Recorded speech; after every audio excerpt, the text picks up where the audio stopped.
The Game Schooler Podcast is a weekly audio show that educates new and experienced gamers about the awesomeness of tabletop gaming. In this week's episode, we'll cover Post Office, our game of the week, feature Kosmos in the publisher spotlight in the School of Gaming, and wrap it up by revealing our high five combat resolution systems.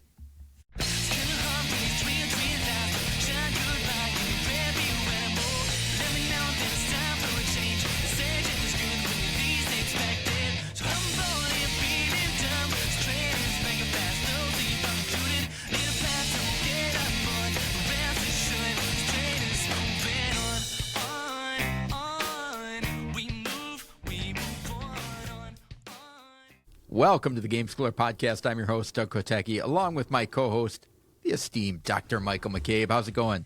What's happening, Doug? How are you? I am fantastic. Good. Things are going well. How about you?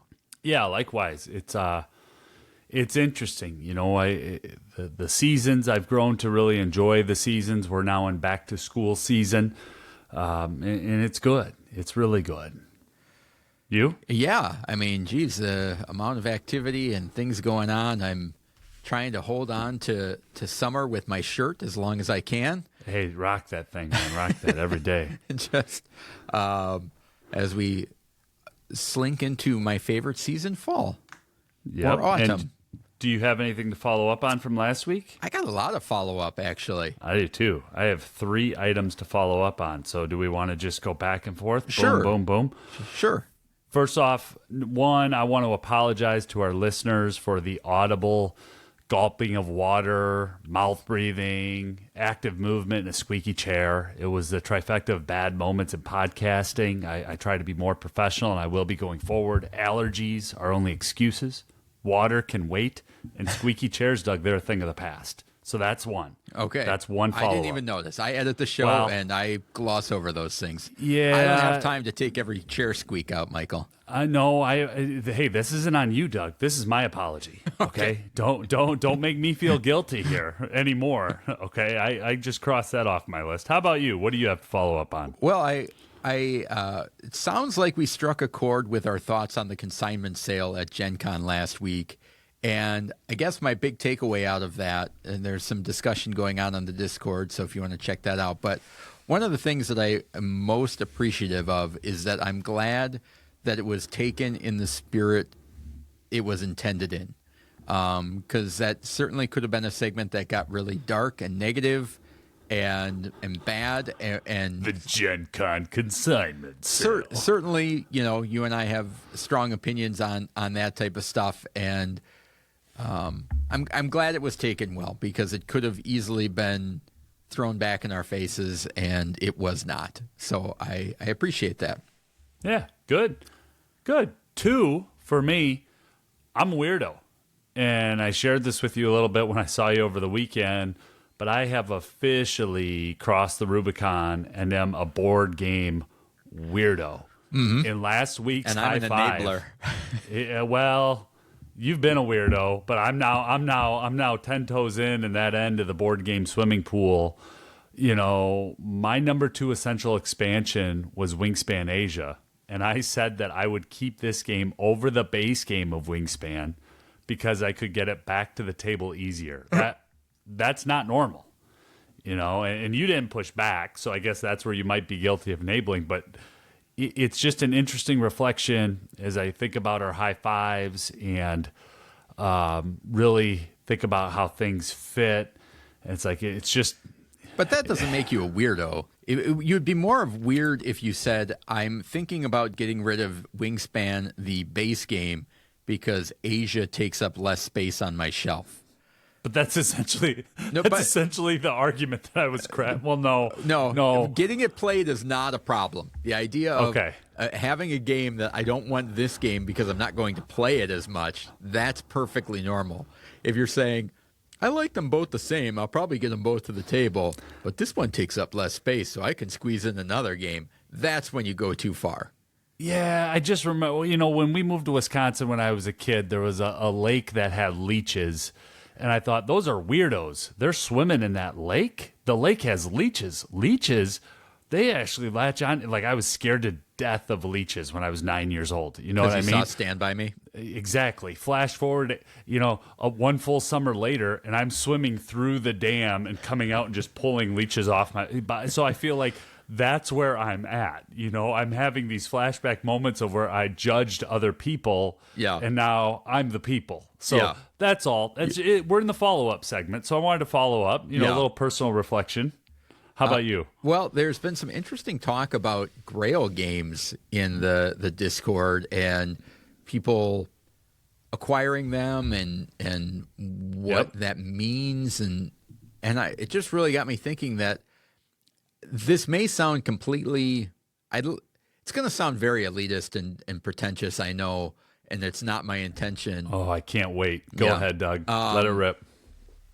I'd like to chalk it up more towards the idea of I've become a more discerning gamer and knowing what I want better. But I don't know if I could make a list of high five Grail games anymore. Well, part of that's your timing in the hobby.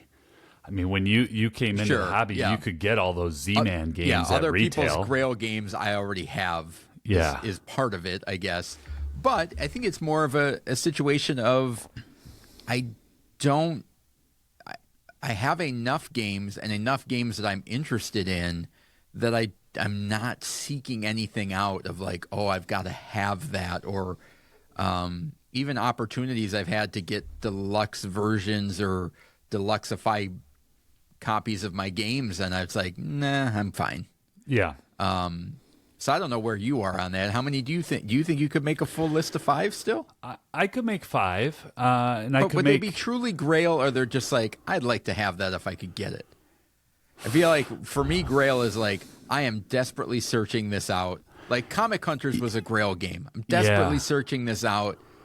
But 3. I bet I'd go to 3 because some have just found their way. And, I was having a similar reflection on that when that conversation came up and thinking about, boy, what's changed in the last 2 years? Yeah. Getting games at trades, seeing games at flea market sales, just being comfortable with not getting some of the games. It's like, if Bruges is $180 right now at Noble Knight, I guess I'm just not going to own Bruges. Yeah. You know what I mean? Could I create a list of 5 if I tried hard? Yeah, I could, but I don't think it would be accurate.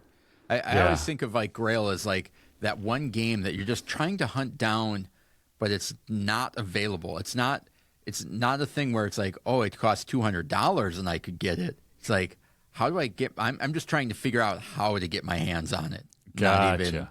Not even a monetary type of thing, But maybe that's just different for me. Yeah, but you put that list together pretty easily last time we did it. I mean, 2 years ago when we did that high five, right? I don't know. I'd have to look back at it. It'd be interesting to see what's on there. Yeah. No, I had a similar but slightly different reaction. Just, wow, things have changed in the last 2 years. Because I know what some of those games were. Some of them were Days of Wonder games that have since found their way into my collection, like Cargo Noir, which I got for free at Gen Con at the giveaway. Now it's a smashed up copy that looks like somebody's 2010 Kia Sedona ran over it twice. But hey, I love it. Yeah. Pirates Cove, so a couple of those that I know that were on my list. Shadows of Camelot I picked up in a trade. So, I don't know. So that was one of the things that I wanted to follow up on. What's next for you? Yeah, last for me, I just wanted to follow up on last week's high five. We had essential expansions as the high five, and one thing I left out, it wasn't on purpose. It came to me about, oftentimes this will happen. We'll wrap up recording. You and I typically will play games on the day that we record, after we record in the evening, and then the next day or the day after, I'll have 4 or 5 thoughts. And for me, an essential expansion is one that helps me to revisit a great game. So I had put Honey Buzz Fall Flavors on as an essential expansion, and I think the reason why I did that is because it allowed me to get that base game back to my table, playing it again, playing it with friends. And so that was just another slight different take on essential expansion, and also embracing my inner weirdo. If an expansion helps me to revisit a game that I already own, man, there's some issues there. Yeah. But that was just one other last little thing to follow up on. All right. The last one that I've got is a couple weeks ago we had the game Sunrise Lane as our game of the week. And we did not mention this on the show. And I'm surprised it didn't come up. And I feel like I would remember it. But you're going to kind of laugh when I say that we didn't mention it and that this is a thing. But Sunrise Lane is actually a re-implementation of another game. Why are you bringing this up? Called I didn't mention it. I'm surprised you didn't mention it. I know. Well, I didn't even look at it. I didn't even realize it. So it's a re-implementation of a game called Rondo. Also That's from a stretch, man. Have you seen Rondo? Like, have you seen it on the table? It does not look like Sunrise Lane. Looks wise, it's completely different. The difference is that essentially there's no end game scoring, and the cards and the building pieces are one and the same. Yeah. So instead of collecting cards to then place your buildings out, you're collecting tokens and stones or whatever to place on the colors that are there. So definitely I would see it as a re-implementation, not a straight re-theme. Board Game Geek sees it as a re-implementation. Yeah. But I can't believe we didn't even talk about it. But I guess I get numb to it when every game has re-implemented by 3 other titles after that. It's easy to lose track. So you had to just throw some shade at the good Dr. Reiner Knizia, huh? There's no do you know shade how there. hard I've been trying to get him on the show for an interview? I like every single one of his posts on X. I like them all. I retweet way more than I should. Good doctor. Okay. Yeah, okay. Well, then maybe you should throw some respect. I feel I'm like a fan. I don't have an apt comparison. You know, Doug, at one point in time, I could actually dunk a basketball, believe that or not. And I feel like if I went out right now and shot a layup as a 40-some-odd-year-old man, I don't even remember how old I am, I could say, well, that's a re-implementation of me at half my age. Yes. Or I was trying to throw some shade at you for theater, and I just couldn't get there. No, well. Rondo, to me, they're very different games. But BGG and the good doctor apparently say it's a re-implementation. Well, so. it's got the same elements, same core. Yeah. So that's a stretch. No stretch needed. That's a huge Sunrise Lane. You build a nice little village. That's got area majority in 4 different places. Rondo looks like some bad stained glass at a church that maybe didn't actually get finished. Like, I thought you were going to call it a Rio Grande game. Oh, okay, Doug. We're trying to make friends here. We celebrate what's awesome. Speaking of what's awesome. It looks awesome, like an awesome game. I want to get one. Thank you. You pick up Rondo. That's your new Grail game. Yeah. That's Doug's Grail game is Rondo.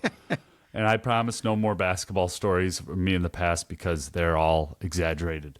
Okay, what's awesome with gaming? The hobby is seasonal, and that's awesome. I talked about that at the beginning of the show, and it's great to see a change in the seasons. But, man, I'll tell you, some of the educators that are on our Discord, they were posting their stats. We got educators who, when they're not in the classroom teaching, they're playing games. And I mean, I don't know if they're playing games around the clock. I don't know if these people sleep. We had somebody in our Discord, 72 plays in 1 month. And another, 51 plays with 19 different games. Well, that's a lot of game playing. I co-host a podcast and I don't get that many games played. That's a lot, Doug. People are out there playing games in the summer. I just like listening to the games that are being implemented into lesson plans. I want to join those classrooms. I wish I was a 7th grader there. Hey, we could take a little road trip. I don't know. Have Open you had and roll. No, and to go into a school in our state, you have to have your tuberculosis test. So we'll have to make sure that you're up to date on your TB testing. But maybe we should just show up in some 7th grade classrooms, huh? Yeah, right after I get my rickets vaccine. Okay. Okay. Should we shift gears and get into the game that our spotlight is going to be on in the opening segment? Sure. Cool. I've got one more thing in awesome in gaming, but I'll throw it out later. Or do you want me to do that now?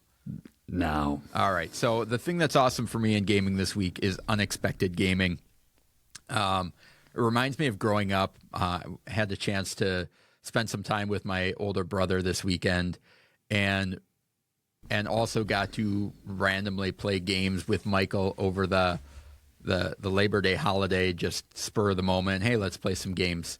And normally we have a weekly game night, and you're going to get games played. But there's something about unexpected gaming that reminds me of my brothers and I used to play so many different made-up games, sports games, and things that we did that would pass on a summer break.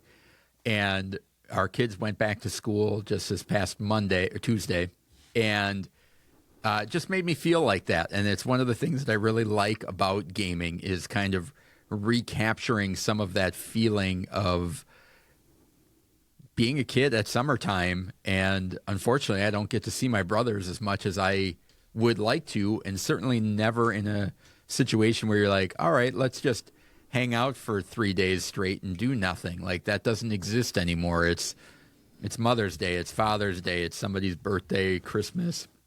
And that's when you get together and you're not burning away an afternoon playing games. Yeah. So I appreciate that, and I think it's awesome when you can kind of have those spur-of-the-moment gaming times.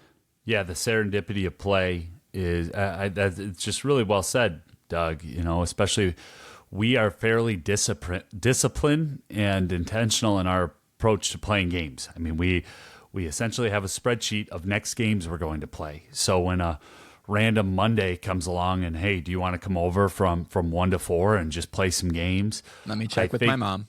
Yeah. You check with your wife. My wife already cleared it. Come on over. And it's one of those things that and I think I did it almost subconsciously a few minutes ago. That's how growing up was for me with friends in athletics. Yeah. It's like, hey, we're going to go fish in the river, and then we're going to go to the YMCA and play some ball. Then we're going to come back and fish in the river, and then we're going to go play some baseball and meet up at so-and-so's house for brats. It's and the hobby, I'm certainly not doing any of that stuff anymore. I'm not running around a small town on bikes, but the hobby allows not swimming for with leeches anymore. That sense of play. No, leeches were in the lake. Oh, sorry. The river, I didn't dare swim in the river. This was a different era. This was a paper mill river, which shall remain nameless. I'd come out glowing like the kid in Lorax. But that serendipity with play is so good. And Doug, I think it's really good. It's good for my spirit. That friend, that connection. It's different than just sitting down and slogging through a game solo. But man, I also think for my brain too. As I'm starting to age here, just playing games regularly and consistently, I think is really good for a lot of different parts of the body. All right. So tell me about this spotlight game. We're going to try and do something a little bit new.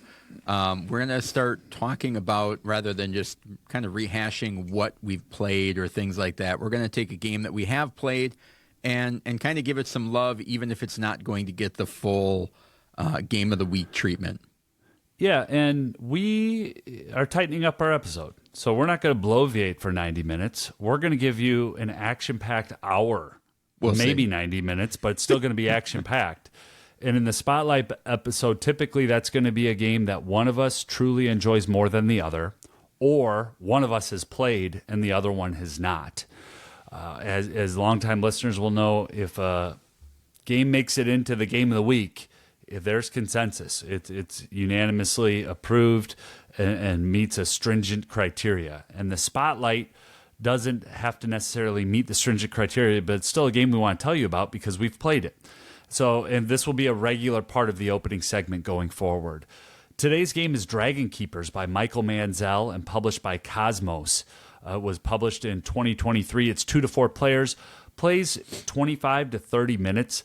I'm going to do just a quick overview of the game, and I'm going to send it back to Doug in a little bit, but first thing that you need to know, there's a variable setup with starting cards that's based on player count, like a lot of card games. This is a card game with a few other bits in it. And in the 3-player game that we played, the end game was triggered when one player had built, or when the 8th amulet was built.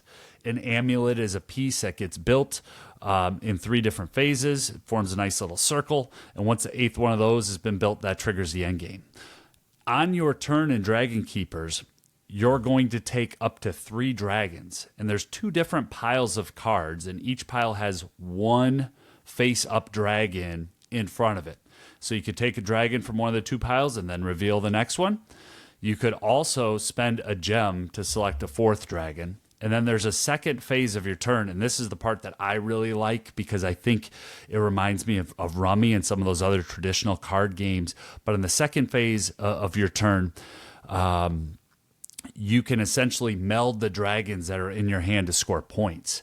And it's a very tactical meld because those two piles that I mentioned where you're drafting the dragons from, you must match the cards that are in your hand with what's showing in those two piles. So it might say like 4 blue or 6 white, where one pile has the number 6 and then the next pile has the type of dragon that you have to have in your hand.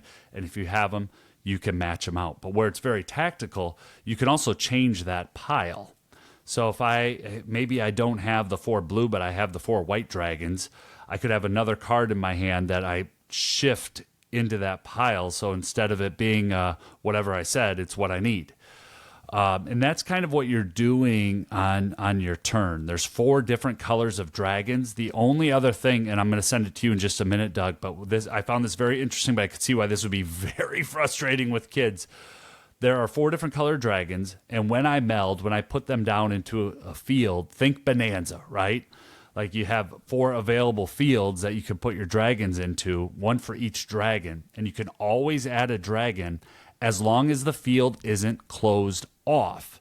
So if I've put down 6 green dragons in one field and white dragons are on the right and blue dragons are on the left, those green dragons are now boxed in. I can no longer add any more green dragons for the rest of the game into that middle field. So you have that push and pull tension of what dragons am I going in on? What dragons am I able to go in on? When do I want to score this? When do I want to really close that field off? And that's kind of Dragonkeeper in a nutshell. Yeah, it's got the designer Michael Menzel is also the artist, and the art of the dragons is beautiful and just fun to look at. And the gameplay is simple. I can definitely see why Michael loves this game a lot, and I enjoyed playing the game because Michael really likes the race and the achievement. Yeah. That's a big thing that you and like. Set to, collection, man. You I love to go collection. after. Mm-hmm. And we played this, I don't know, 2 or 3 times, and for whatever reason, I just could not kind of get my brain around it. I just felt like I was always a turn or 2 behind and just missing something, even though I felt like I was playing really well. Like I didn't feel like, oh, well, I should have done that, clearly. And it just felt, it's a good game. It's not for me. It doesn't work with the things that I enjoy, but I recognize, I was the one that actually sought this out. So, this was my copy that I'm like, oh, this game looks really good, and I want to try it. For whatever reason, it didn't work for me, but I still like it and think it's a cool game. I'm just not going to seek it out, if that makes sense. Yeah, and a game that will probably work for a lot of groups and definitely won't work for some groups as well. And the reasons why it will work, it plays fast. I think the rules are fairly simple once you get them down. Yeah. That first half game was even a little clunky for me, but with figuring out what cards do what. Here's the other thing that I really like, Doug. I like when cards have multiple uses, multiple purposes. And so once I could kind of figure out how to manipulate the color of dragon so that I was able to meld, and that's not the term they use, that's the term I'm using. There was something that really did click in place for me. In our house, we've been playing a lot of Bonanza Dahlia lately. We've been running it back the last 2 Sundays, and that was a game that you showed, my family just a couple weeks back, and this has very similar feel for me.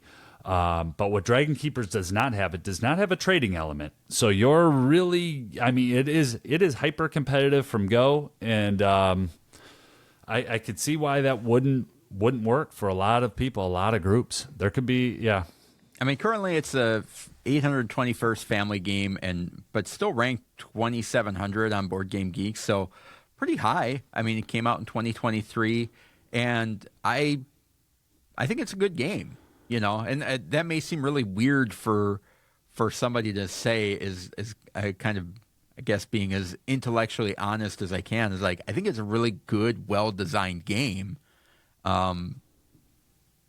Without, and also saying I don't need to play it again. Is it? Yeah, and that's just something that folks are going to hear in this opening segment from both of us from time to time going forward. You know, it gets into, we want to shine a spotlight on it. We want to let you know that, you know, I loved it. I'll definitely play it, try to play it again. But. Yeah, and it's got some cool combos. So like when you do herd some of those dragons and put them down, you get bonuses if you do that.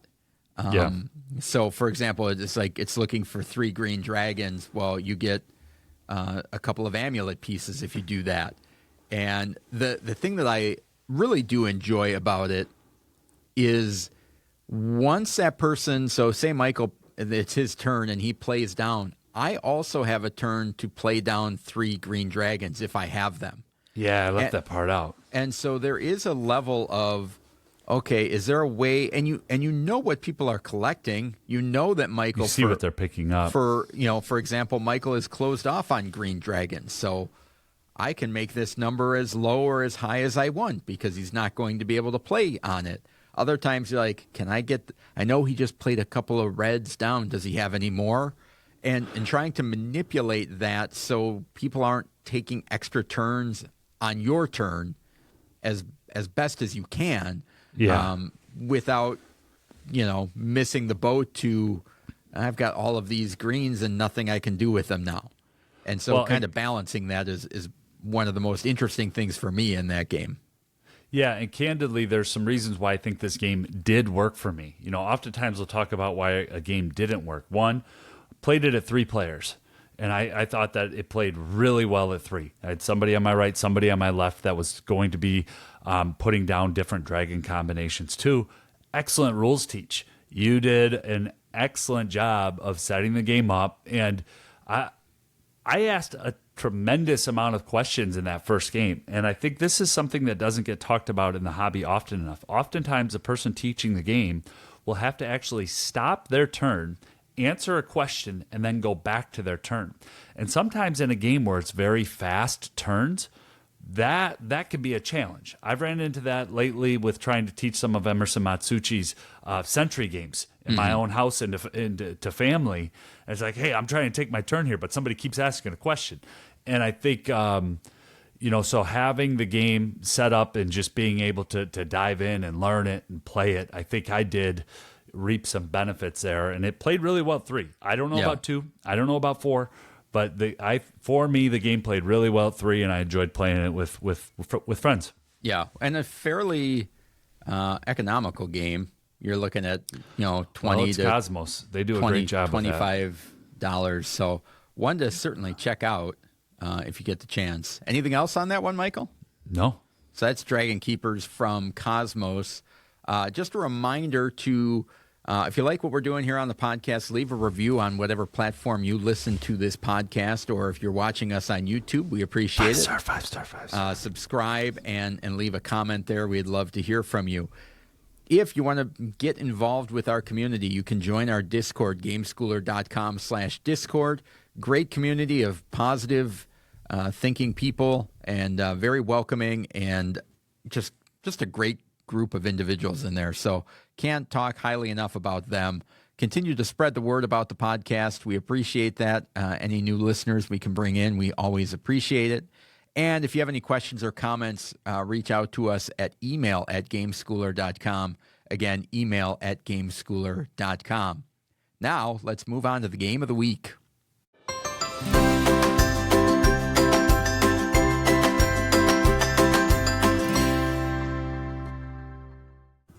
The game of the week. The game of the week is an in-depth look at a family-friendly game we think you should try if you get the chance. This week's game is Post Office, designed by Yevgeny Petrov and published by Hobby World. Doug, give us the stats. Thank you for taking that designer off my plate. I will now butcher the artist, who is Natalia Kondratyuk. Oh, feels so bad. And you did. You said you would do something, and you did it. Way to follow through, Doug. If nothing, I'm not honest there. 2 to 4 players, 30 to 45 minutes. Ages 8+ on the box. Board Game Geek says 8+. I'm going to put this in the 9 to 10 range. Yeah, I'm going to say 10. And this is going to be a family game, in my opinion. Post Office is a game in which you will arrange packages on your personal player boards in order to complete challenges.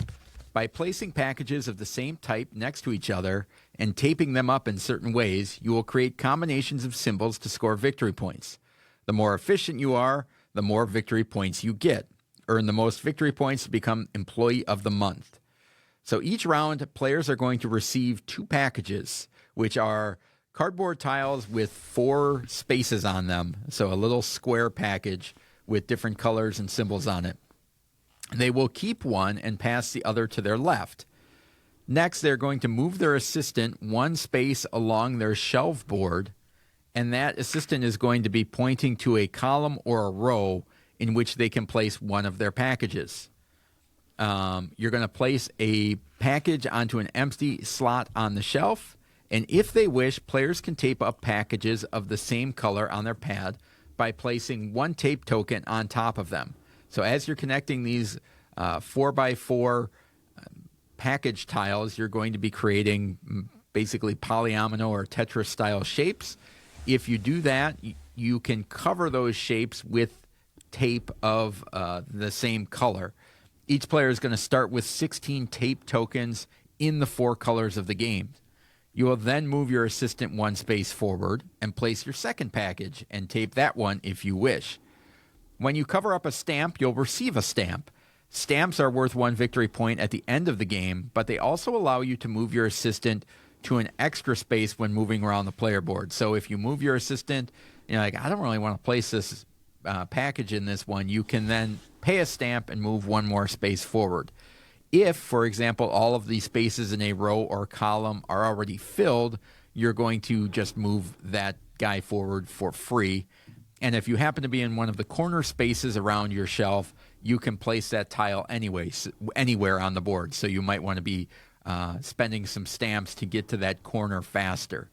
The game ends when your player board is full. So you're going to fill up your entire board. You're going to score 1 point for each stamp. And for each of the 4 symbols, you are going to multiply. So there are 4 symbols in the game, 4 tape pieces for each symbol. You're going to multiply the number of uncovered symbols, so the ones that you haven't put tape over on the packages, by the number of tape tokens of the same type. So if I have 4 hearts available or showing on the packages and I've used 2 heart tape pieces on my board, I'm going to get 8 points for that, for the hearts. You can also score 3 points. You also score 3 points for each package label that is orthogonally touching a tape token. So that those are going to be randomly on some of the packages. If you can keep them uncovered and next to tape tokens, you'll score points. And lastly, you're going to score 5 points for each square group of 4 packages of the same color, none of which are taped up.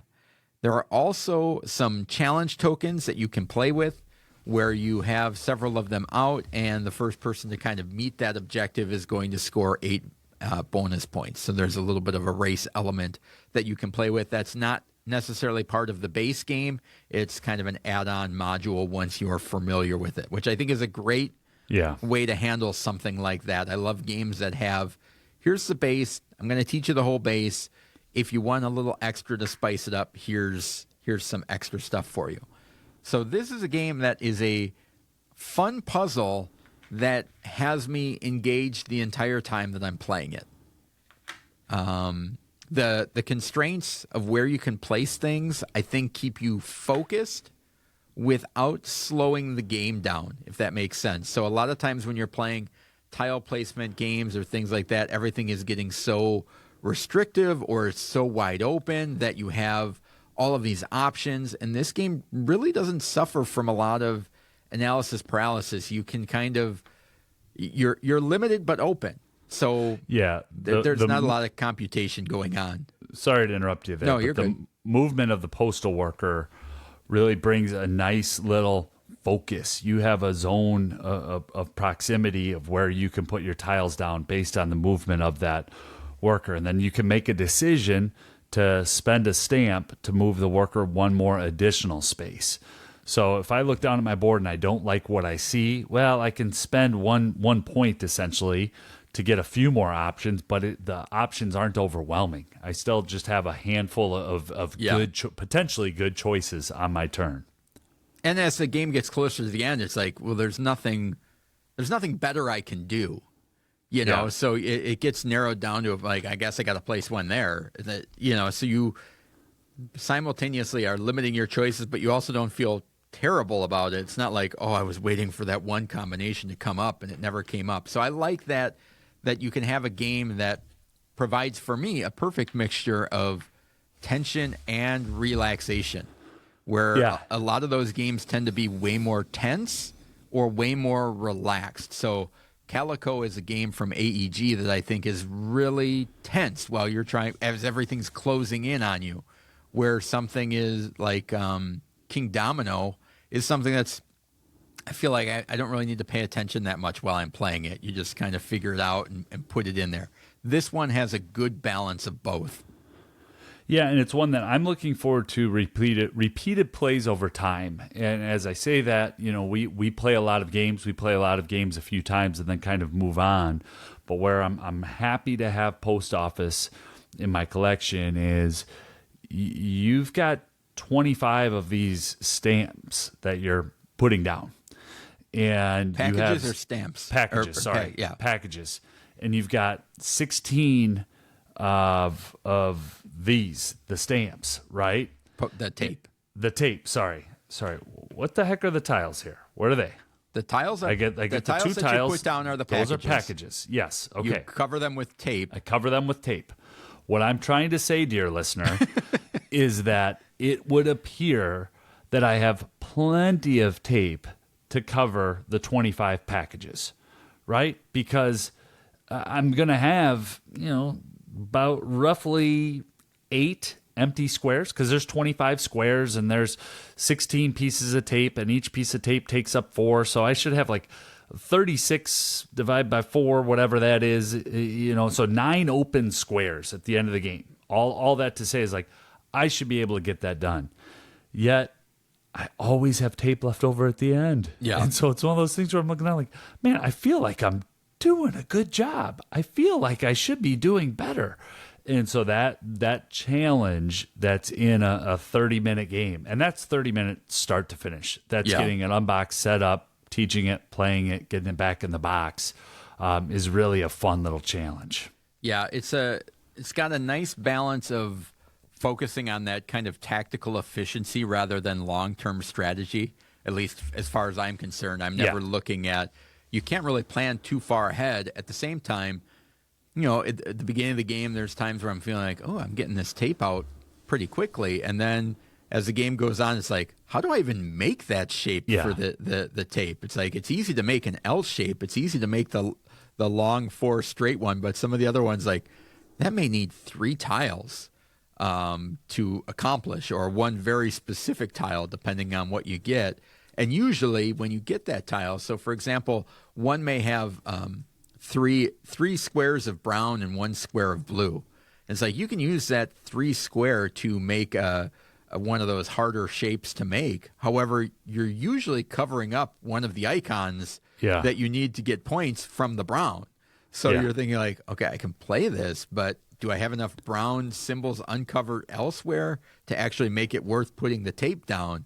And so there's so many little puzzly elements throughout the turn that, and because it's simultaneously outside of that initial pass, kind of pick and pass type of thing, everybody's kind of doing their processing at the same time, but everybody usually gets done around the same time. There's not a lot of like, that's a good point. Geez, I wish Dan and Michael would get done taking their turn. Like, I've been done 3 minutes ago, because you are limited in where you can space it. So, and there's only 4 things on there. So they did a really good job of keeping those variables manageable. That's like, whoa, if I put it here, I can get 4 points. If I put it there, I could get 3 points. If I put it there, I could get 7. I think I might put it there. Ooh, wait, this one is 8. Like, that doesn't happen in this game. Yeah. Which I think is a really, really good design to not have that. So everybody gets to do their own puzzling, but at their own, you're all done at the same time. And I was worried about two things that did not present themselves in any of the plays I played. Okay. I was worried about the colors. And first time, long time listeners, you'll know I don't do well with colors. Okay. I have some color blindness, color deficiencies. The iconography in this is fantastic. How everything just matches up. And they chose really good colors. Like the blue and the purple are very far apart. The other thing that I was worried about, you've got some tiles that are cardboard tiles that are laying on top of each other on basically a sheet of paper, right? And so I was like, oh, there's not the inset, there's not this, there's not that I've grown accustomed to in many games. And I'll tell you what, everything worked just fine. Sure, if a kid would have come along or if I would have been clumsy and just absolutely slammed the table, it could have been bad. But I haven't ran into the issue of stuff, moving around and not being able to get moved back. And I think that's because it's a 5x5 grid. You know what I mean? I'm not dealing with an 8x8 grid. It's a nice little area where everything fits and everything fits well. Game plays well, game plays smoothly, and it is an interesting puzzle. What are some of the skills that you could see happening in repeated plays of Post Office, Doug? Yep. Well, first I want to just throw out there that it is a light blue and a dark blue and a light brown and a dark brown are the 4 colors. It's not orange, red, blue, and purple? It is not. Well, for me it is. For me, it's orange, red, blue, and purple. So for Michael, it's a very colorful game, quite monotone to the rest of us. But the symbols, there's a snowflake, which represents something as given as a gift. There are little candy ones, which are something sweet. There's the glass symbol for something fragile, and the little heart for something personal. So they did try and put some theme on there. Now, getting back to some skills, I actually had quite a few, and I was surprised about it. So certainly it's a game that's got spatial perception. That should kind of go, if you're a longtime listener, that may seem obvious to you. On the nose. But here's some of the interesting ones that I think this is a good game for resilience. Normally we talk about resilience as that idea of like in a take that game where somebody took something away from you and you have to kind of recalibrate and get back into the game. This one I think has resilience, which teaches players how to recover quickly from and cope with difficulties. Is your plan is not always going to work out. Sure, there would be a perfect piece that would fit in there, or if I had just placed that one earlier, I could place this piece of tape down, but I didn't. And I think that that subtle frustration from the game that's not overbearing is a really good tool for younger players. What are some skills that you've got, Michael? Yeah, I have direction following. I had that too, yeah. Okay. The game works, and I think Board Game Geek also does an excellent job. Whoever put the description up from the publisher, there's 3 phases to the game, but they're a little bit different than some of the other move and place games that I'm familiar with. And you move your assistant, then you place your package, then you add the tape, and then you do it one more time. That's the round.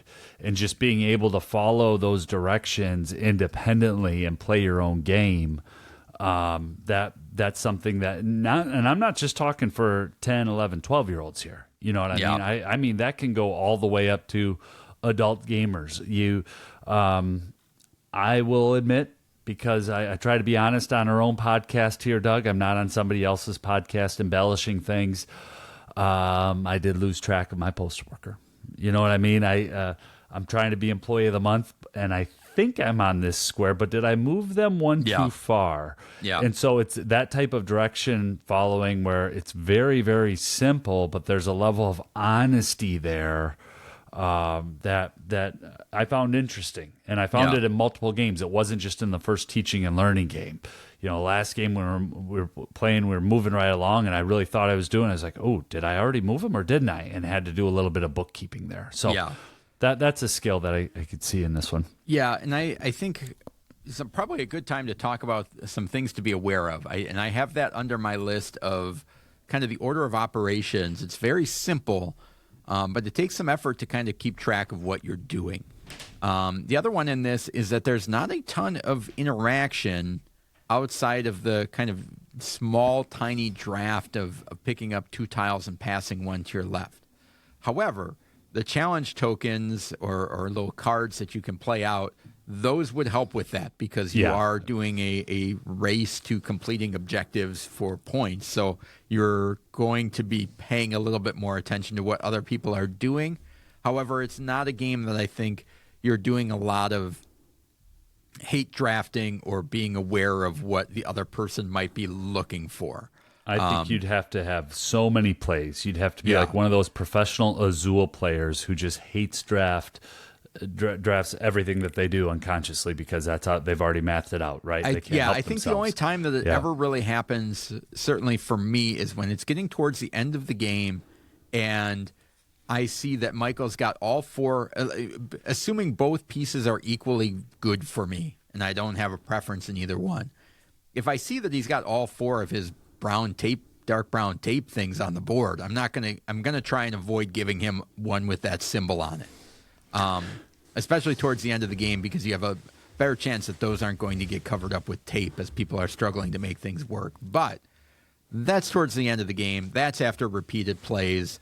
And it's already assuming that both of those tiles are equally good for me. Because if one's better, I'm always taking it for myself because I want to increase my multiplier. The other thing to be aware of is this is from a Russian publisher. This is a game that we picked up at Gen Con, and that as of right now has limited availability. Yeah, it's not terribly available at this moment. And this is something that this is the first game that we've ever done this with where we're talking about this and maybe the second, but many. But not internationally. We've talked about games that are out of print. We haven't talked about a game that's not available in the U.S. easily.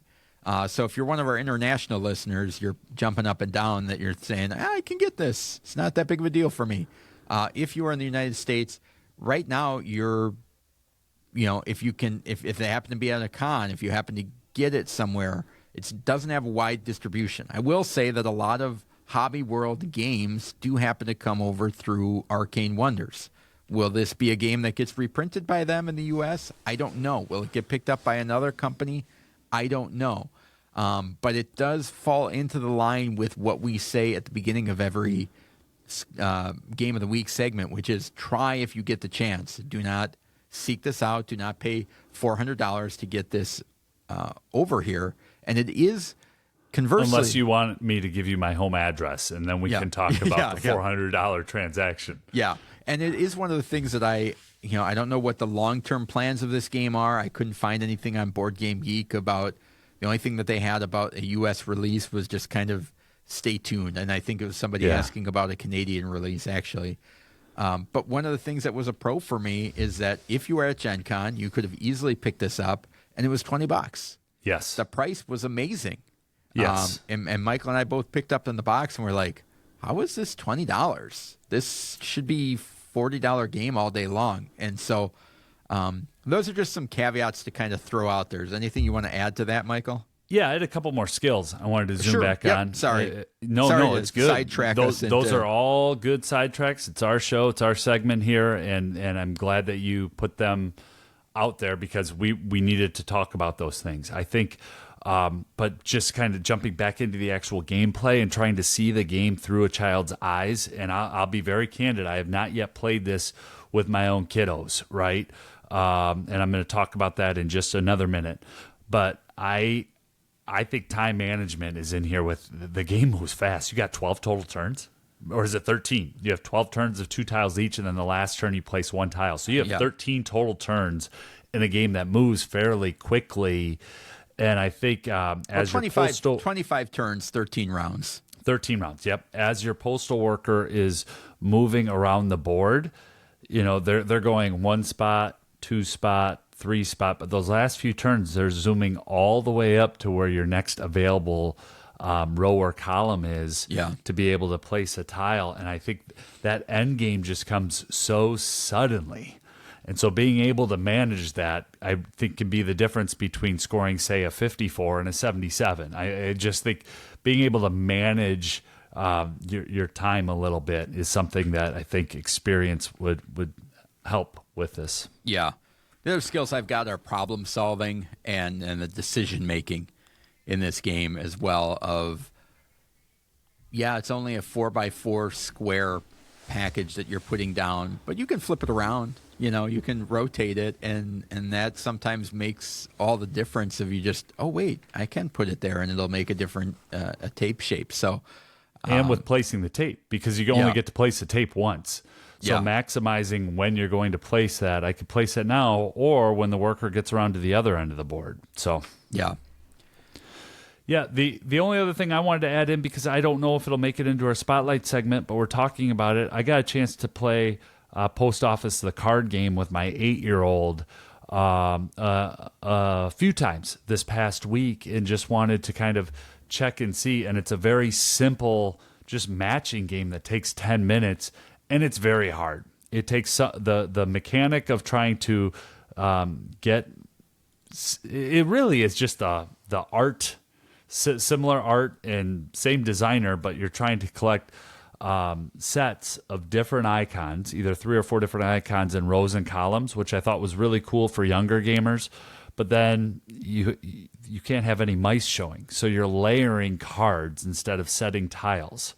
So instead of layering the tiles with tape, you're actually layering a card each turn, and it was really fast. It was like 9 rounds. It was a 10-minute game, and my 8-year-old enjoyed it a lot, to the point where I was like, "Well, should we give this to somebody else's house, or should we keep this and keep playing it?" And she said, "Keep playing it."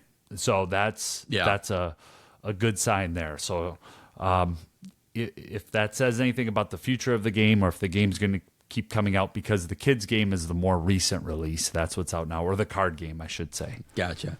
Yeah, and Board Game Geek has that as a re-implementation. Would you call that a re-implementation? That's a completely different game. Completely different game. Similar to Rondo artwork. and Sunrise Lane from our opening segment. I would say very different game. Probably needs a correction in Board Game Geek. I might submit that. Okay. All right. Well, anything else, Michael? No, great game.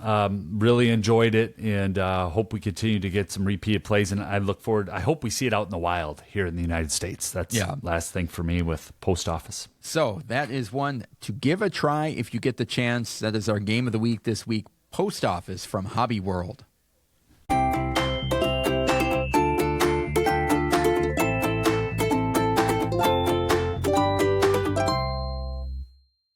The School of Gaming. In the School of Gaming, we discuss concepts, keywords, etiquette, and helpful ideas in the world of gaming.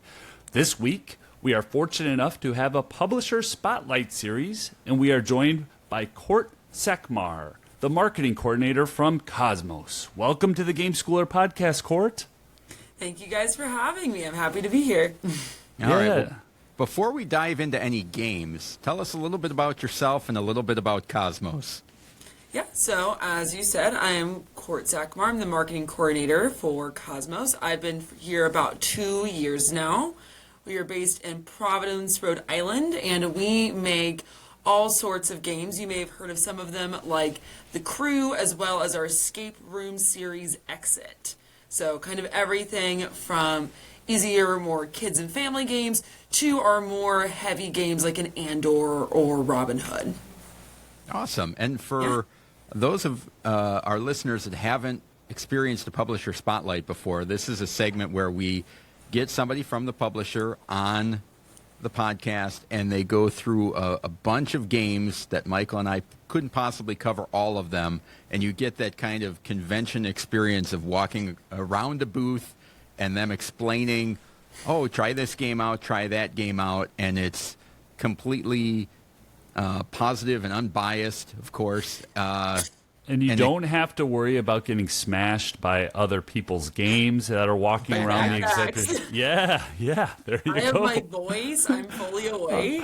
Or coming home with some sort of contagion. So it's got all the benefits of a con without the negatives. And there's no smelling on a podcast either. So things are great. Yeah. Well, thanks for being here, Court. So why don't you tell us about a few different games and titles that you're excited about? Yeah, I'll go through my mental booth. All right. So, first up, I will talk to you guys about our new murder mystery series that we have coming out this year. So, if you are familiar with Exit, you're a fan of Exit, you're going to love this. It's called Masters of Crime. So, there are going to be 4 in the series. The very first one that is out right now is Vendetta, and it is mafia themed. So the kind of theme is that you take on one specific mafioso as a group. It is cooperative, and you are trying to find out who killed the mafia boss's son. So to do that, you have to interrogate suspects. You have to go to different locations, and you find physical pieces, like you might find something that looks like a menu for an Italian restaurant, or like a brochure from a church. And as well as that, you're also getting a unique online element. So maybe you listen to a voicemail that you found, and it tells you about a website. So now you have to put in the actual website and kind of break into it and try to find more info. Or at one point, not to spoil anything, but you have to use Google Maps to like triangulate a real location in New York City. So it's very fun. It's very immersive.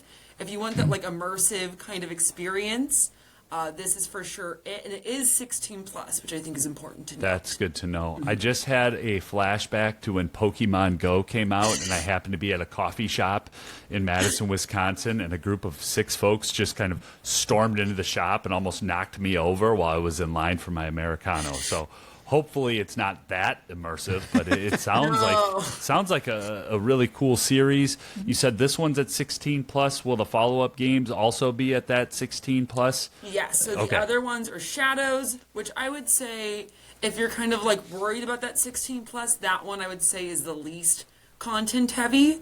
And by content, it's normally more like, oh, you go to a strip club, or like, oh, like this thing is discussed. Nothing is like really visceral or like extremely descriptive. So, kind of use your own caution. What is the playtime on those? I would say 2 to 4 hours. It really depends on what kinds of choices you make and how easily you're able to kind of pick up on those puzzles. Because the nice thing about this is there is that kind of choose your own adventure-esque element to it, where depending on the dialogue you choose, I might go down a different route than you will, Doug. So, but you'll always hit the big puzzles, and you can always solve it at the end. Plus, something that some people love, some people hate about Exit is it is, you do destroy the game at the end. It is not reusable nor regiftable. I would say Masters of Crime is not reusable because you do know who the killer is, but it is regiftable. Okay, cool. So Doug can buy all 4 and then pass them on to me for free when he's done using them. I like it. Exactly. Good. With a post-it note of who the killer is on the inside, just as a reminder for myself. All right, so what's next? Yeah, so that's Masters of Crime. The next thing I will talk about is Dodo, which Dodo is our big kids game of the year. I would say it is our first, like, I love Dodo too. It's one of our first, like, really targeted at that like 6+ age, and really 6+ is for safety. If you're supervising, use your own discernment because there is a ball. Just don't eat the egg. Yeah, please don't eat the egg. Don't eat the tiles. Don't eat anything. None of our games are edible. But with Dodo, there's this big old mountain, and there's going to be a dodo bird at the very top. He's going to look away, and the egg is going to start rolling slowly down the mountain. It's the slowest race you will ever do. And while you're doing that, you are also then now playing a memory game. So there's a bunch of tiles with resources, as well as wild cards. And you have to roll the die and say, I get a hammer. I want to flip over exactly the hammer. Otherwise, I have to turn it back over and pass the die to Michael. So really, it is like part race, part memory game to try to get it down. And it's like real time because the egg really is moving. And if you don't do it fast enough, it'll right off the top of that mountain. Yeah, and astute listeners will know that this title was thrown in our Gen Con recap show that was like 2.5 hours long. Oh, wow. As a court, it was kind of cool as Doug and I were leaving the convention, leaving Indianapolis and making our way back to Madison. We heard a family that was just packing up Dodo, and the parents said to each other, "I like this one. Yeah, that was fun. I'm glad that we got it." So it was cool to see that, right on the floor there in that space as you're embarking into the exhibit hall. So they had Dodo and they had a few other games, but it was interesting to see.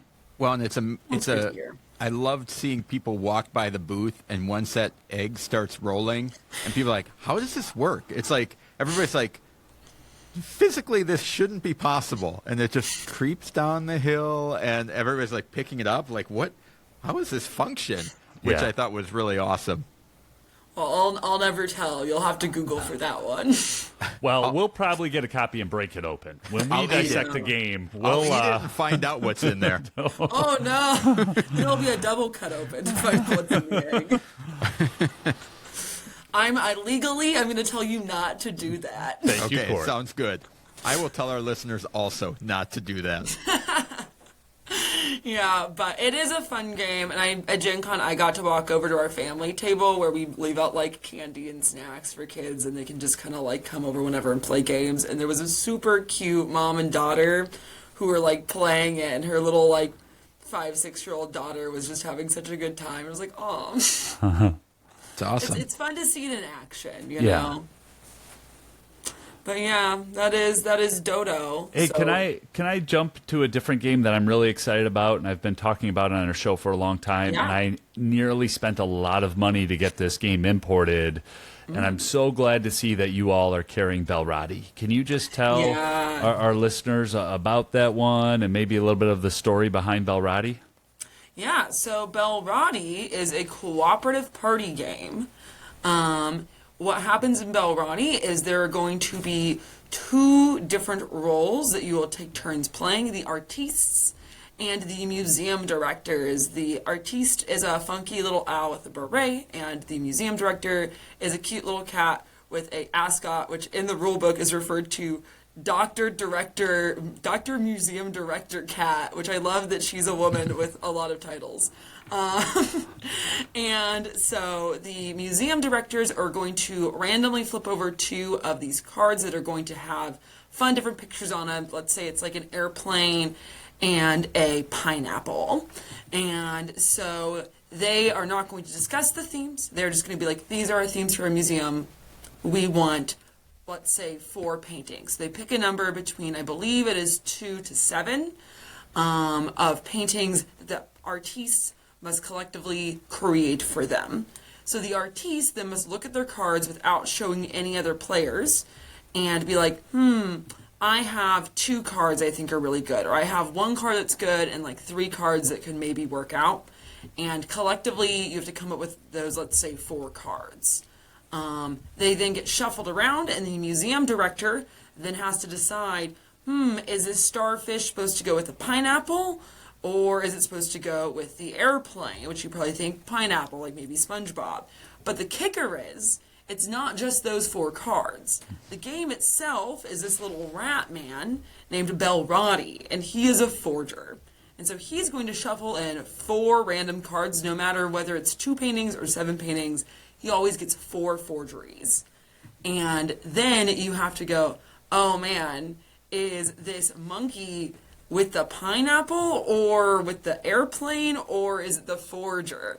So I think it does my favorite thing in party games, despite being cooperative, which is letting you yell just a little bit at your friends. Yeah.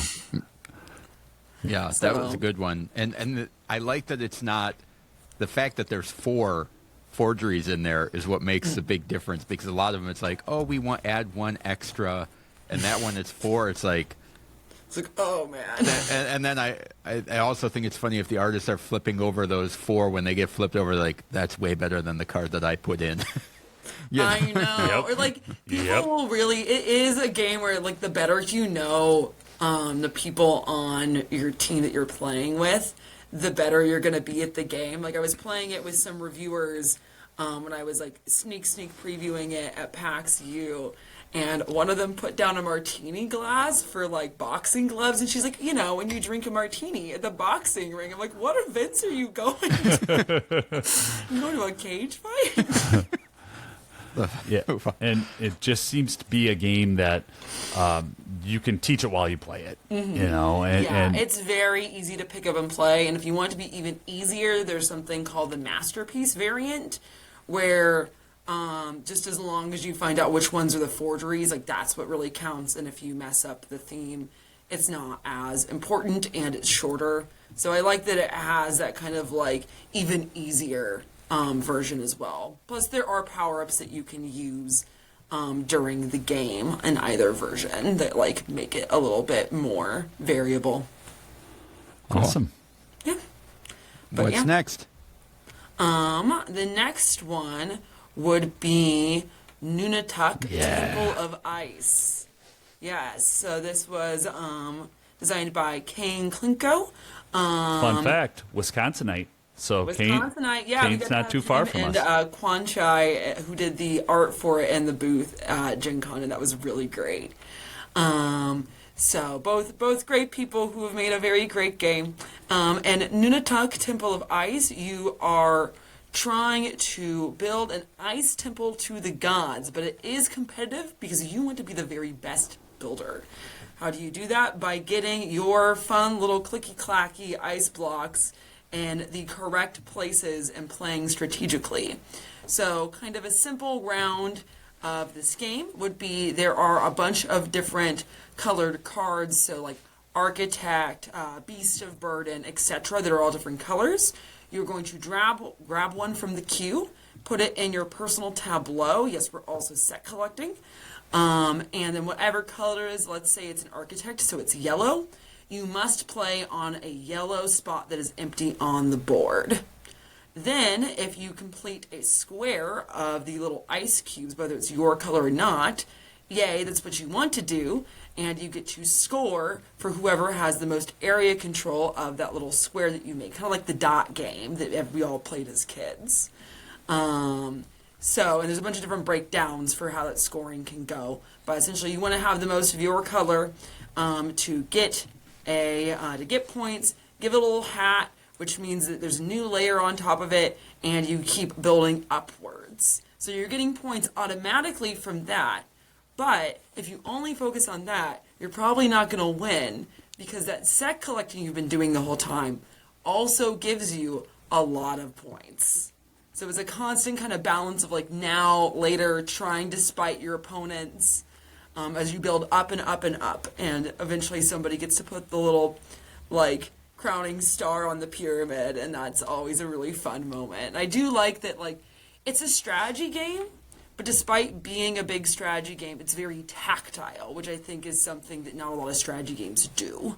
You don't get to build a thing normally. Yeah. Well, the table presence is insane. Yeah. You know, and you walk by it and it just stands out. And then we were kind of monkeying around with it in the press room, and just to see the components in there, and it's like, okay, so the MSRP for that is $40. Is that right? Yeah. You know, and I believe so. It's under 50 for sure. you're looking at the amount of games that come out in Kickstarter, and it's like, this is a awesome production for the price. And then in reading the rules, I was like, it doesn't seem like for a strategy game that there's not a lot of slowdown. Yeah, That low the turns overhead plays in under an hour. There's a Turns lot are of pretty good things fast happening. with not a lot of analysis paralysis and slowdown, which I'm really excited to try that one out because of those elements. So, you know, congratulations on getting that price point to what it was. I and, know. and Our just a team beautiful does a great production. job on that. It's something that I think we want our games to be accessible, and I think part of that is price point. Like, I want to say that of our new releases this year, Nunatak was the most expensive, and even that was under 50. Just because it's nice when you can have something that can be at that accessible price point.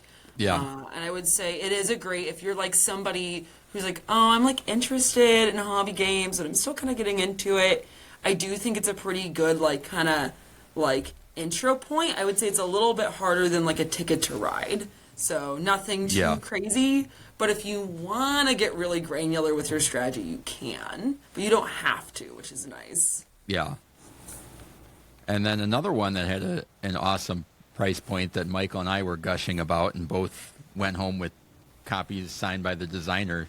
And Michael and I did not wait in a lot of lines for things, but that is one that we waited did, in that one, which was for the gang.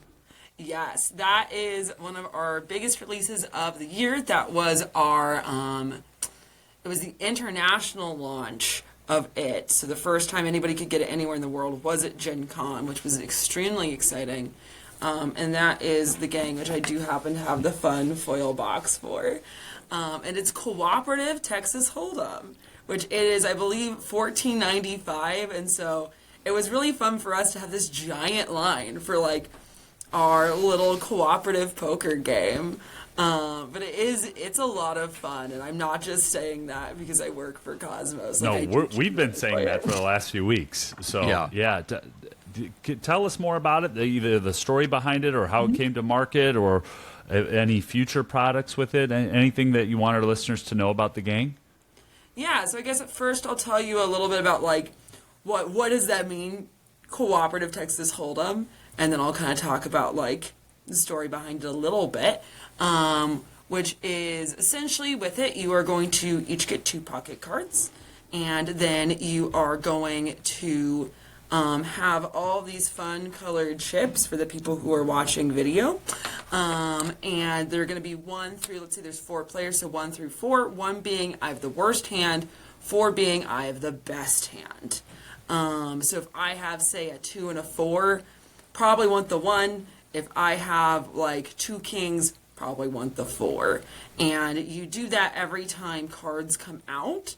And by the end of the flop, when you have a full river, you want to be able to rank exactly correctly who has the worst hand to who has the best hand without ever being able to see each other's pocket cards. So it's very fast, simple rounds. The whole game is maybe like 20, 30 minutes, even if you try to go all the way through. If you succeed, you open a vault. If you fail, you do an alarm. 3 vaults, you succeed. 3 alarms, you fail. And then there are specialists and challenges that make the game a little bit spicier. So it's a very like simple to learn, fast game that still has a lot of variability. As it started to get on the market, a lot of people have been comparing it to like a cross between the Crew and the Mind, which I think is kind of fun. But also it was poker. So yeah, we were really excited to get this game. It was kind of like people were like, oh, you should.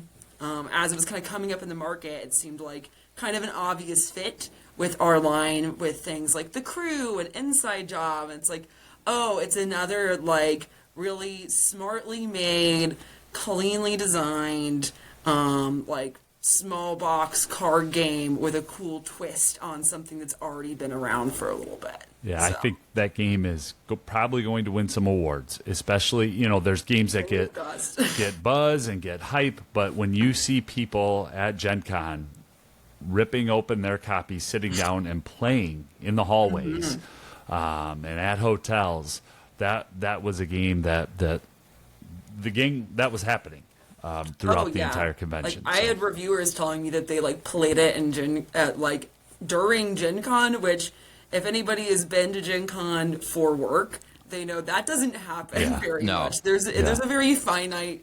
It is special if a game actually gets played at the show. Yeah. Well, and we played it with 3 players a couple weeks ago, and it was, I think, the more players, the harder it gets trying to manage the nuance between hands, right? But with 3 players, we played it, and it's like, oh, okay, that was good. And then we added the challenges in.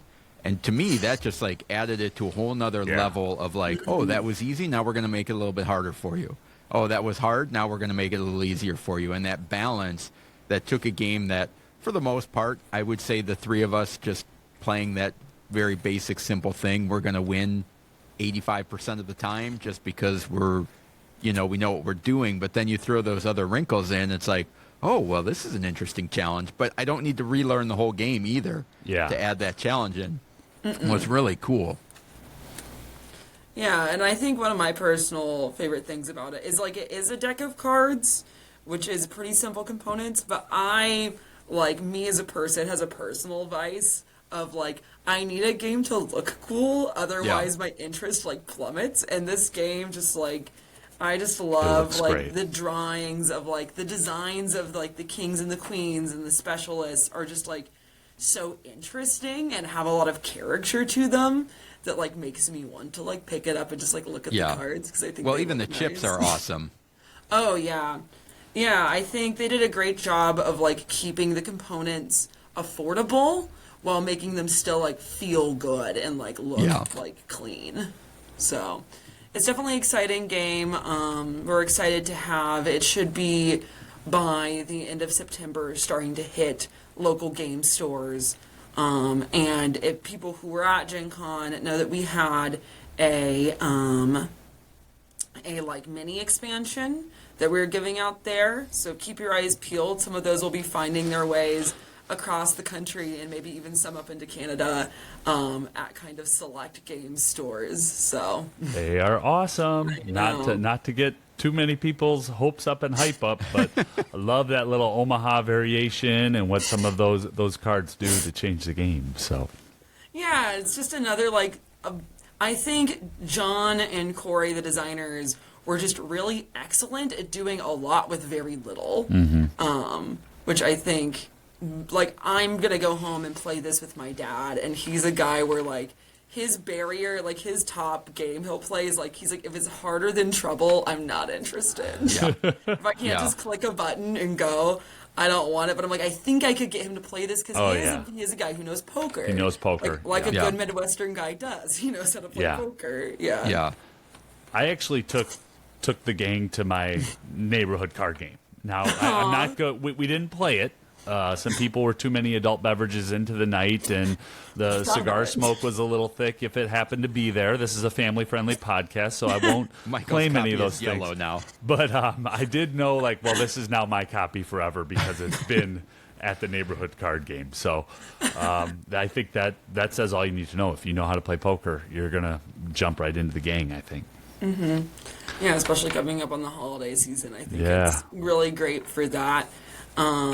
But yeah, and I know if you guys want to hear about any of our games that have been out for a little bit, but are ones that when we have like schools and stuff ask us like, hey, we want games we can use to like teach, we'll offer up things like Ubongo, Dimension, Ingenious. We have a nice little kind of trio line of games that are very focused on like pattern matching and like odds, which is fun.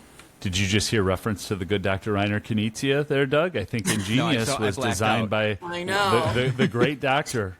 We have one Knizia enthusiast here. I have not played it yet. Oh, because I have. Okay. So, flex. Are you a big Knizia fan? I tend to enjoy the good doctor. Yes. He does some good stuff. Last year, I was jokingly calling it like the year of Dr. Reiner Knizia because we had, I want to say, in our line alone, I want to say it was 3 or 4 games that were all by Reiner Knizia. It's the year of Reiner Knizia. He doesn't stop. Every year, yeah. I'll take that year too. Don't mind me. He does good stuff. Yeah. Well, Court, we really appreciate your time here in joining the Game Schooler podcast. Are there any other titles or any other things that you think that we should know about for Kosmos? I think those were the big ones that have come out this year. But as always, if you follow us on socials, you'll see as we start going into the next year, more stuff be announced. And I would say, I think the one game that came out like last kind of winter, so some people haven't seen it yet, which is Dragonkeepers. We actually just talked about that today in the opening segment. So little teaser for you. You're going to have to go back and listen to the opening segment. That was our spotlight. Yeah, I love Dragonkeepers. They're so cute. They are, and I'm a big fan. Michael Menzel's art and game design is a beautiful thing. So Yeah, well, I won't repeat what you've already said, but I'll go listen to the opening segment. But yeah, thank you so much for having me on. It was great getting to chat with y'all and take you and your listeners through a virtual booth tour. All right. Appreciate it. Thank you very much, Court. And what's the best place to find out as far as website and social media, stuff like that, to follow? What are do you have those actual addresses? So we are Thames and Kosmos. That's THAMES and KOSMOS on all platforms: Twitter, TikTok, Instagram, Facebook, as well as thamesandcosmos.com. Oh, and I guess the last big thing is we just launched one more big thing. new One thing. Exit Advent calendars. Yes. So keep your eyes out for that. It's Hollywood themed this year. Oh, cool. So that is officially out in the wild, but those go quick. yeah, so. they do. I haven't tracked one down yet. I probably should have snagged some older ones from Gen Con, but we are an exit house over here. So That's good. Well, there's always lots of exit. There was three mainline exits, and then also an Exit Kids this year. wonderful. So. Well, Court, I was going to tell you this when we stopped recording, but I'll tell you on the air. Doug and I were very impressed with you and your team at Gen Con. Kosmos really exceeded our high expectations. You're a professional. Everything was laid out and just very, very engaging. And boy, did you guys work hard. We were there all 4 days, and you and your team were just absolutely fantastic. So thanks for everything Last day, that you're it looked doing like your for the booth hobby. was empty. Looked like it had been Yeah, robbed. we were running out of a lot of stuff. It was an insane year for us at Gen Con, and thank you for acknowledging that. Like, it takes a whole team, and we start prepping in like February for that. And like by April, it's like a weekly thing in meetings. And we had plenty of new people on our team this year too, who it was their first Gen Con, and we're proud of them for really pushing through during a crazy year. So, thank you for stopping by our booth, and we hope we'll see you guys at PAX U if you'll be there. Not Or this SM. year. Not but this year, but we'll be at Gen Con again next year. And so. we'll be There in you touch. go. So thank you so much for talking to us, Court. We really appreciate it. And get out there and check out some Kosmos games.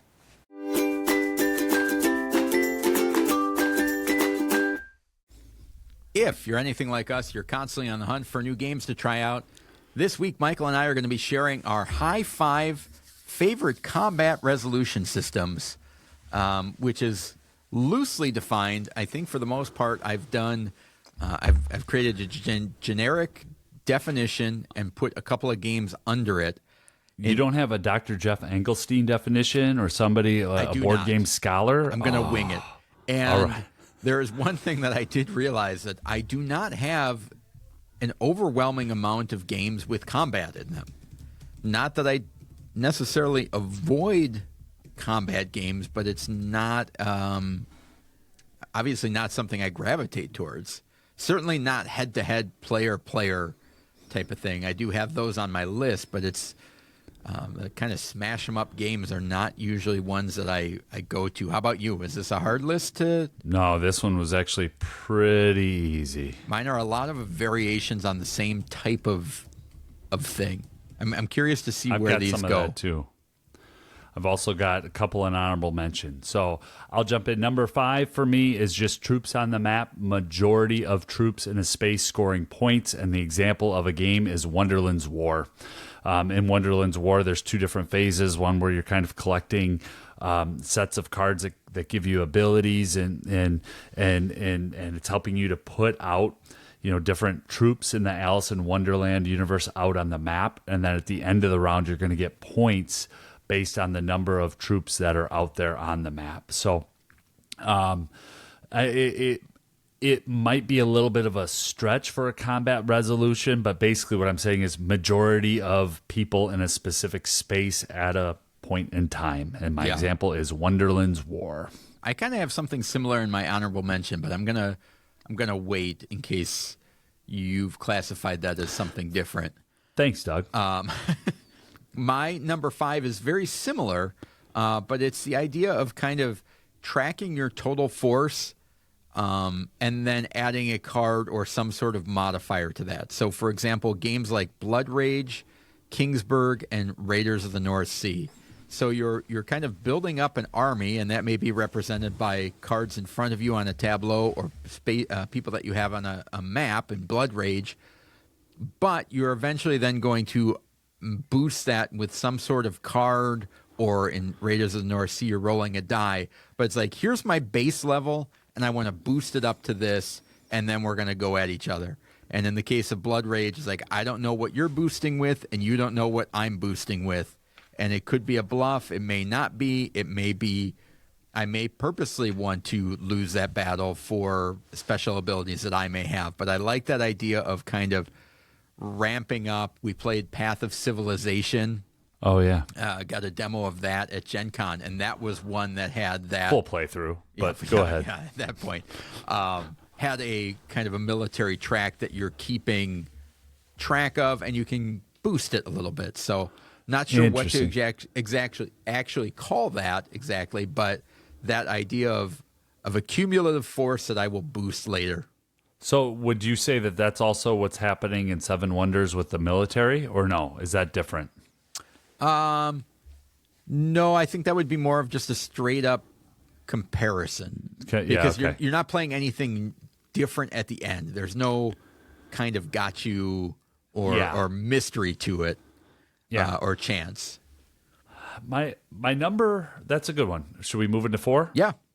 My number 4, I had 2 different things in this slot, and I was like, one I'm going to throw an honorable mention, but one I'm going to keep. And that's just a good old-fashioned timer. And the example is 5-Minute Mystery. And even though it's a cooperative, you're trying to deduce who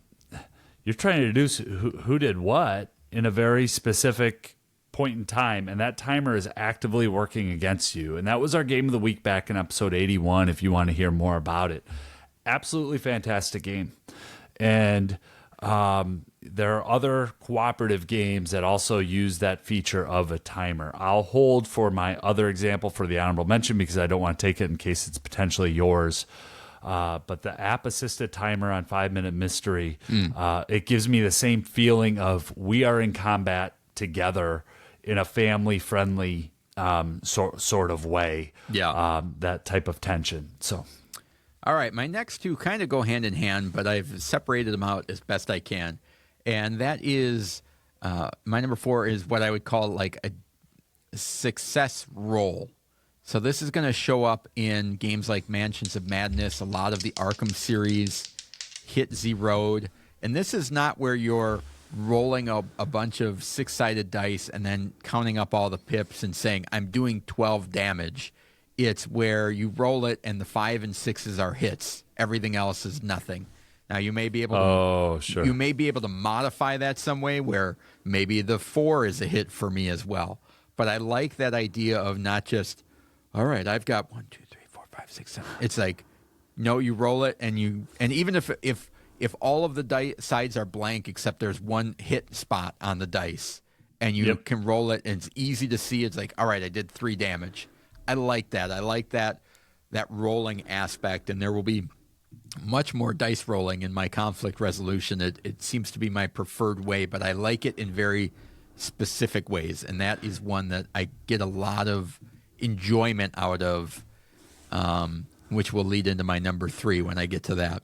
Yeah, we're going to talk a whole lot about dice here coming up. Before we do, I'm going to go with just straight cards. And an example of a game that uses cards to resolve combat, I could go with Lorcana, but I'm going to go with a different Disney game, more of a tabletop theme, and that's Disney Sorcerer's Arena from 2022, designed by Sean Fletcher and published by The Op. And it's a skirmish game where you're moving different Disney characters around, and you've got to have the right card combinations for battle and the right card combinations to defend, or you're going to take some damage. So pretty simple and straightforward, but I do really enjoy just good old-fashioned card combat to resolve battle. Awesome. And I think my honorable mention is combined 2 of yours now, so I will mention that later. My number 3 is when you get more dice More So, dice. The idea, Say more. The idea of, I've built up. Pirates Cove is a good example of this, or the Rising, like whether it's the Thanos Rising or the Death Eaters. yeah, that type of thing, where whether I'm upgrading my cannons or I'm upgrading my crew and I get more cards, and each of those cards is giving me more dice. So you may start out the game rolling 2 or 3 dice, but now I've upgraded my cannon, so I get to roll 5 dice. And a game like Pirates Cove has that dice success part combined with I get more dice. And I like that idea of tying the number of dice that I'm rolling to how well my group is expanding, and how powerful I'm getting is represented in more dice. So that if I'm at the end of a turn, or I'm rolling 7 dice instead of, and Mansions of Madness has that as well. Something about rolling a big fistful of dice that is really cool. Almost in especially when it's based on good decisions that you made earlier in the game. yeah, right? like I took project has that as well. Yeah. I took a not fun turn so that I could get ready for this fun turn, and you have that moment as you're preparing by getting your dice ready. Yeah, that's So great. that is my number 3, more dice. Yeah, and number 2 for me is just dice, and I have a handful of games in here, but I'll name 3 specifically. One that I've been playing a lot of the last 2 weeks, and that's Too Many Bones.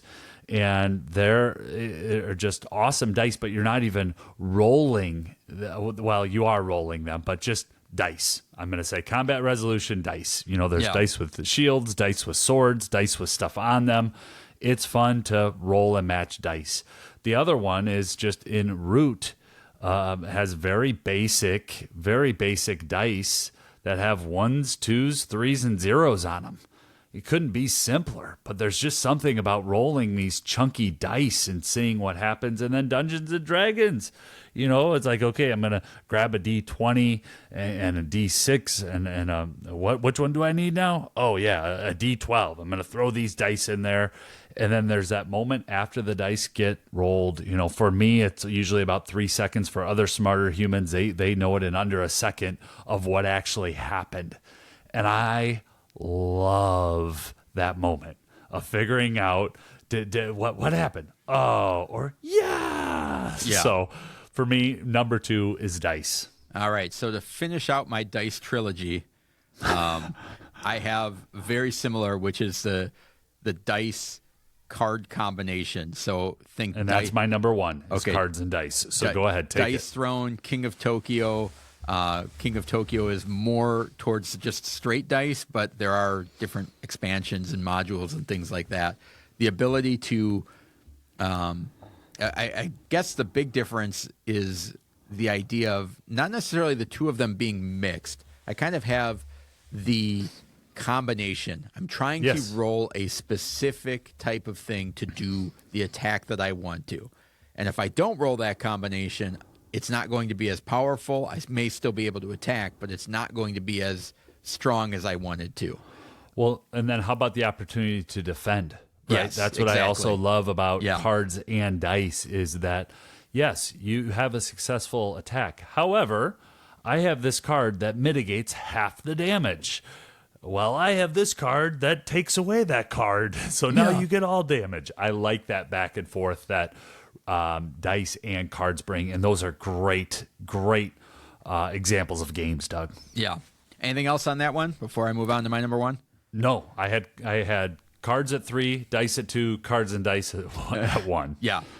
And so my number 1 is the only one that is a single game, and I cannot think of another game that does it like this. I am so smitten by this combat resolution, and that is Return to Dark Tower, which has a combat resolution which is take the punishment or reduce it with your skills and advantages. And it's possible to potentially reduce that punishment to 0. But in Return to Dark Tower, when you're battling somebody, it might be you're going to take 3 bad things. And how do you want to take them? And do you have enough advantages or skills to overcome them? So, okay, maybe I reduce the first one down. Then the second one comes along. Oh, wait, that one's already reduced to 0 from an earlier turn. Great. And this is all being done by an app, so it makes it extra slick as well. And then the third one comes, and it's like, oh, that's brutal. I'm going to be taking all of that, and there's nothing I can do about it. But that management of, I've got a little bit of mitigation. Can I get it down to a manageable level, or am I going to get railroaded, or can it turn into nothing? Because the game refers to them as advantages, right? So it's how many advantages you're taking into that battle. And you click the little iPad, and okay, I'm going to spend one advantage on this baddie. Yeah. Okay, I'm going to spend another advantage on this one. Because they'll go, lose 20 troops. It's like, I can't do that. I'm going to use an advantage. Lose 10 troops. Let's do that again. Everything is fine. And then you move on to the next one, and it's like, lose 15 troops. You're like, no, I have no more advantages. And so I love that system because it's not just the randomness of dice. It's this weird risk management randomness that is really cool. So kudos to them. You don't have to keep track of it. Yes. The app is doing the bookkeeping for you, and the nice little sound effects and everything else. Yeah, I had that in at my 5 spot, and I thought, nope, this is going to be Doug's top 3. I'm going to let him just, because I know that you love that, and I do too, but there is something that you really appreciate about that system, don't you? Yeah, I love it. Yeah. As far as honorable mentions, I have just the straight up comparison, which shows up in a game like Challengers. You mentioned Lorcana, where it's like, I've got this card, you got that card, and we resolve it. Challengers is this card is more powerful than the one that you have, so it gets beat. And a game like Small World, which you kind of alluded to in your number 5, which is, I have a 5 power, it's knocking out your 3 power, and you just move on to that space. So that kind of basic, there's no randomness to it. It's just my card versus your card. And I have 2 honorable mention, and this was, it's just the deck. And Pandemic is the example, and it's a cooperative game. I didn't know if I should put in a timer or put in the deck, but I do enjoy having. You could almost just put in the game when you're playing. The game is the combat. Yeah. Right. Yeah. And it's that sense of that foreboding sense of what am I going to flip next? What is going to happen here with that deck in Pandemic? The other honorable mention I have, I do enjoy a good old-fashioned dice tower, such as the Ship and Dead Reckoning. Sure. It's not my favorite, but boy, it does add a little bit of pizzazz to the table where you're just dropping some cubes or dropping something down the tower. We played a game recently from Smirk and Dagger called The Spill, which also has a pretty gnarly tower in it that just brings a little bit of a sense of fear and a little bit of thrill at the same time. Well, especially if you get one of those with the cube towers where some of them get caught up in there and you don't know what's actually coming out. It's like, what's in there? I think I have enough to beat them or battle what's rattling them. Around. And then, I throw down 5 cubes and 2 come out and you're like, but then you're doing something later and they all come out later and you're like, all right, 7. All right. Well, and if you look at us, we're 2 middle-aged men that we don't. I can't speak for you, Doug. I don't enjoy combat. I don't want to get punched in the mouth. Real combat, right? No, yeah. But give me a good abstract. Any of these are great. Like a chair. I'll take some cards. I'll take some dice. I'll take a spinning tower makes noises and shoots skulls out. Yeah, that's good stuff there. All right, well, there is our high 5 list. Let us know how you like to resolve your combat in games in the Discord or send us an email at gameschooler.com. I want to thank Court from Kosmos for spending some time with us and talking about some of the great games they have coming out. Subscribe to the podcast. Follow us on X at GameSchoolerU.